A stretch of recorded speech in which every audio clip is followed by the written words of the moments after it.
Salut à tous, c'est Artchampi et bienvenue dans cette nouvelle vidéo où on va voir comment dessiner des choses en perspective avec un point de fuite sur Krita en utilisant l'outil assistant. C'est parti! Donc aujourd'hui on va réaliser quelque chose qui va ressembler à ça. Donc on va faire que des formes plus ou moins simples pour commencer. Et du coup je vous laisse créer votre image à 3 ou à 4, 600 ou 300 ppi selon la puissance de votre ordinateur. Et on va être en format paysage pour cet exercice. Donc la perspective c'est quoi? Pour ceux qui savent pas, c'est une technique de dessin qui permet de représenter des choses en volume.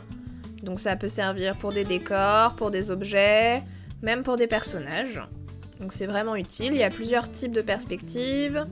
Les perspectives avec point de fuite comme on va voir aujourd'hui, les perspectives qui vont être plutôt comme l'isométrie, et on a la perspective atmosphérique. Donc pour faire de la perspective avec point de fuite, on a besoin de deux choses, une ligne de regard et un point de fuite. Donc pour ça, on va utiliser l'outil assistant juste ici. Et en bas à droite, dans les préférences d'outils, vous allez sélectionner comme moi point de fuite parce que de base, vous allez être sur courbe de Bézier. Ensuite, vous cliquez une fois sur votre image et vous avez ce repère qui apparaît. Donc la petite pointe grise sert le premier à déplacer, le deuxième à cacher, le troisième à supprimer. Donc là, exceptionnellement pour cet exercice, la ligne de regard qui est la ligne toute droite et le point de fuite qui est le point au milieu, donc la petite croix que vous avez là, vous les mettez plutôt au milieu de l'image. Le reste du temps, on préférera mettre notre ligne de regard et notre point de fuite soit dans la partie haute, soit dans la partie basse, jamais vraiment au milieu. Donc une fois que vous avez fait ça, vous prenez soit l'outil rectangle, soit ellipse, soit polygone, et vous allez faire différentes formes comme sur l'exemple ici. Donc je vous montre, moi je vais garder mon exemple en dessous pour faire à peu près les mêmes formes. Donc vous cliquez déjà avec l'outil rectangle, vous appuyez sur Shift pour faire un carré, et vous relâchez tout quand vous avez la bonne taille.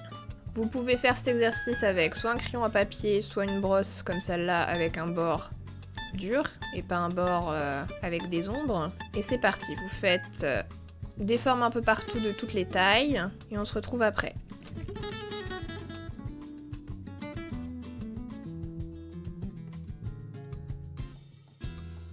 Donc maintenant que vous avez fait toutes vos formes, on va s'attarder un peu sur votre point de fuite et votre ligne de regard. Donc la ligne de regard, c'est la ligne qui va être horizontale. Et ça va vous aider à déterminer où sont positionnés les éléments. Par exemple, là, ce carré, il est au-dessus de la ligne, donc il est au-dessus de votre ligne de regard, et vous allez voir du coup le dessous. Tout ce qui va être en bas, ça va être en dessous de votre regard, donc vous allez voir le dessus. Ensuite, le point de fuite, il sert à faire converger toutes les lignes de côté, donc qui vont toucher soit vos angles ici et ici, soit les bords de vos formes. Elles doivent toutes se rejoindre ici. Peu importe où est positionnée votre forme, elles doivent toutes se rejoindre ici. Ensuite, on va voir d'autres petites choses dans les préférences d'outils de l'assistant.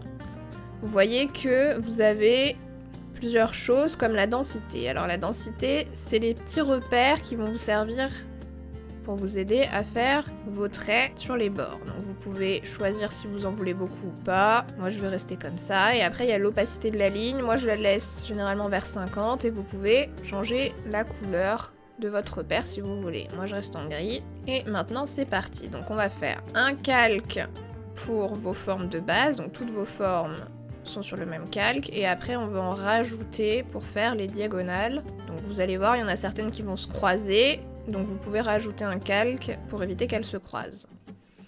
Donc on va attacher tous les angles qui ne traversent pas votre forme. Donc là par exemple pour le carré d'en haut, ça va être les deux angles d'en bas et pas les deux d'en haut parce que vous voyez que ça va traverser la forme. Donc on clique sur un coin par exemple et on va essayer de rejoindre le centre, donc le point de fuite. Ou alors vous pouvez vous calez sur le petit repère, vous voyez qu'il bouge, qui vous donne toujours le bon angle pour tracer. Alors des fois il bug un peu ou il est un peu perdu.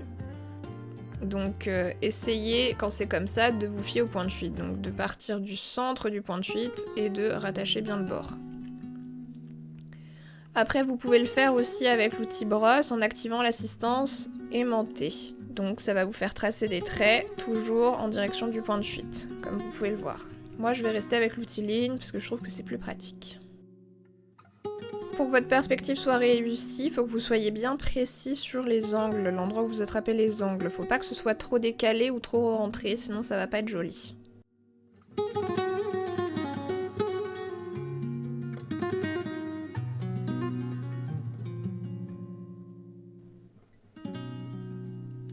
Donc là, pour les ronds, il faut bien toucher le bord. Vous voyez qu'au bout d'un moment, votre ligne va toucher le bord du rond. C'est l'endroit où il faut se mettre.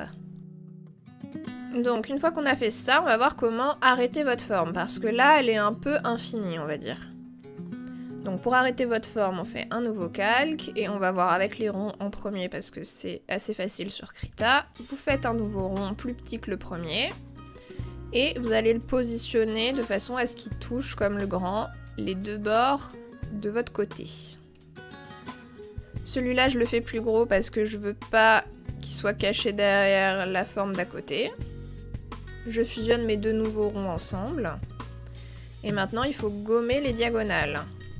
Donc vous pouvez déjà gommer celles qui sont au centre. Et après, il faut bien les gommer de façon à ce qu'elles s'arrêtent bien au bord des deux ronds.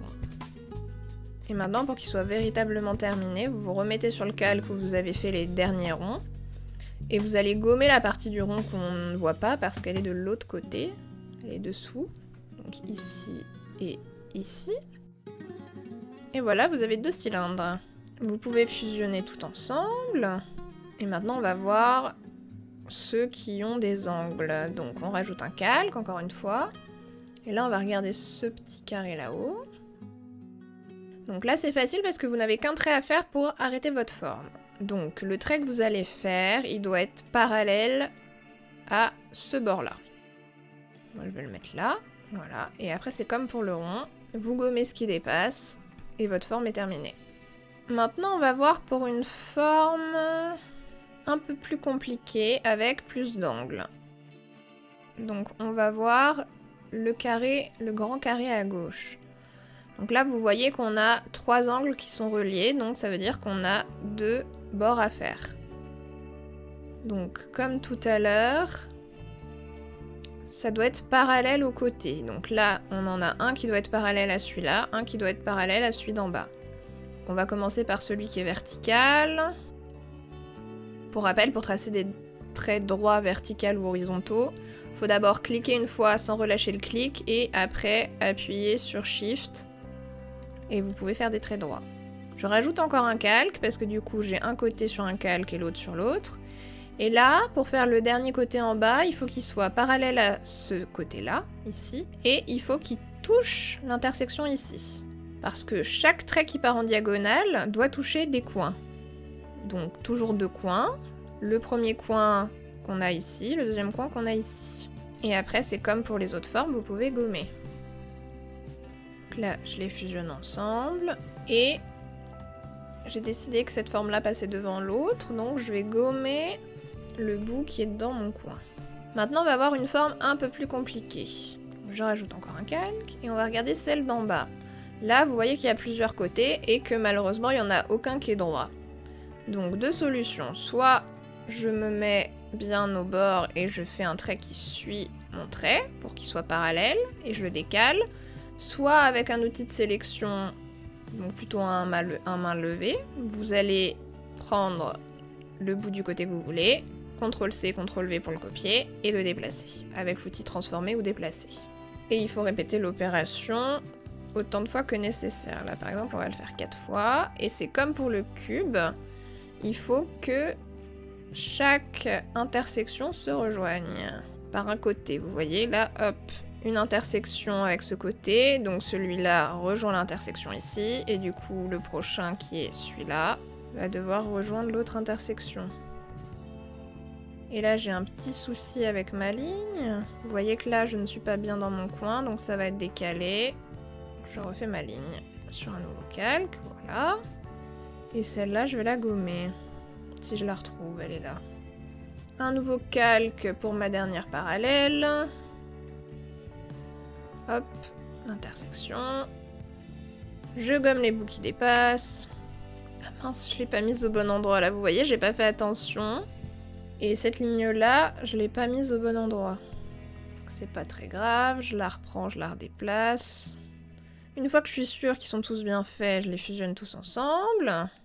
Et maintenant, on va gommer les traits en diagonale. Donc je commence par celui-là qui était tout seul.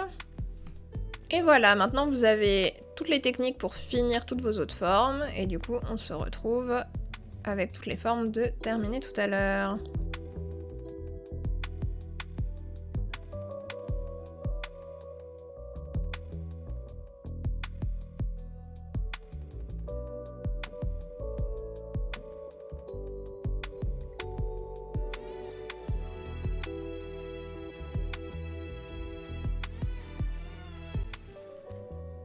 Et voilà, maintenant on peut enlever le guide qui nous sert plus. Donc soit vous le supprimez comme ici, soit vous le cachez.